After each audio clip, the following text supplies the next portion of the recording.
Vous voyez ce vieux téléphone? Eh bien, normalement, je le jetterai. Mais si je vous disais qu'on peut lui donner une seconde vie? Aujourd'hui, on consomme et on jette. Résultat, plus de 2 milliards de tonnes de déchets chaque année sont produits. Et les ressources s'épuisent. L'économie circulaire, un mode de vie durable.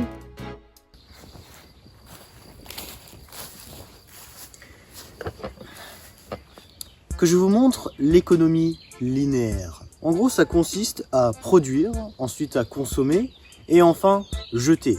Les objets sont utilisés qu'une fois et donc ensuite jetés.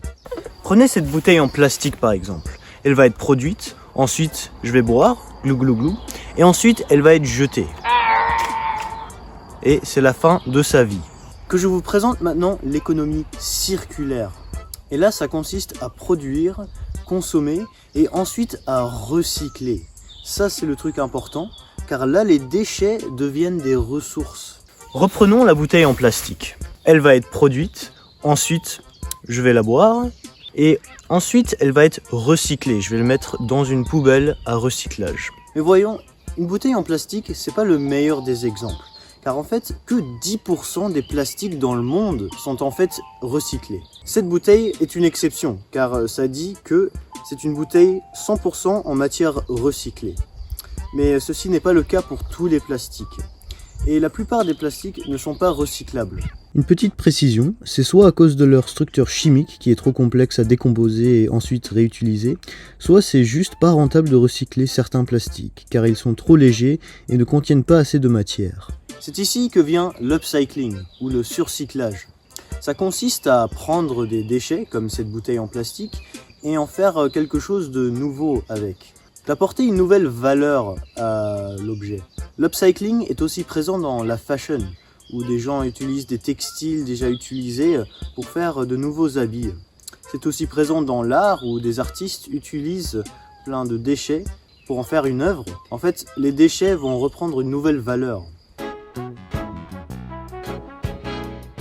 Savez-vous ce qu'est l'économie circulaire?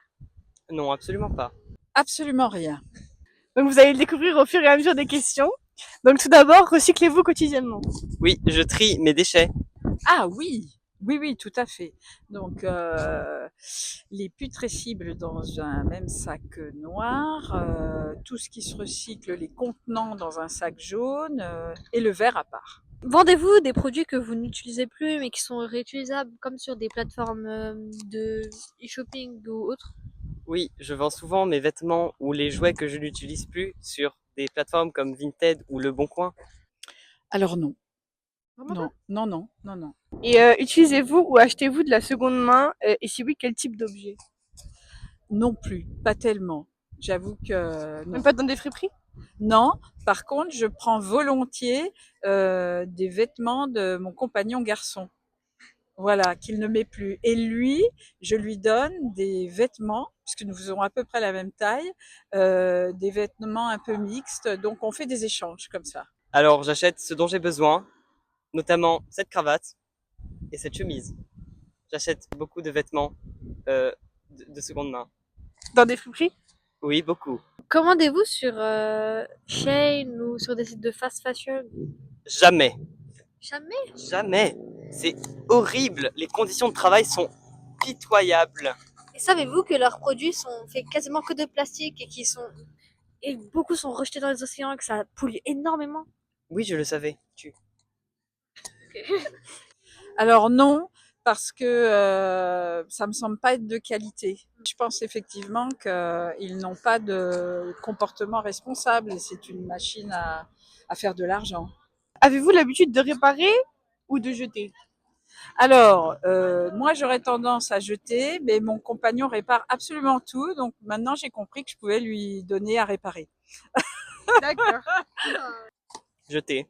Mais je répare avant. Si j'arrive pas à réparer, je jette. Pourquoi acheter du neuf Quand on peut acheter de la seconde main? Chaque année, l'industrie textile produit 92 millions de tonnes de déchets. Acheter d'occasion, c'est réduire cet impact. Mais alors, c'est si génial, pourquoi on ne fait pas tous ça? Parce que ça demande un changement d'habitude et certaines industries préfèrent le neuf.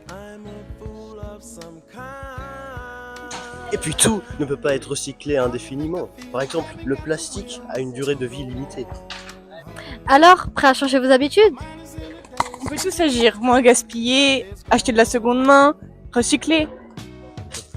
Et si vous commencez dès aujourd'hui, regardez-moi, cette blouse, je viens de la récupérer.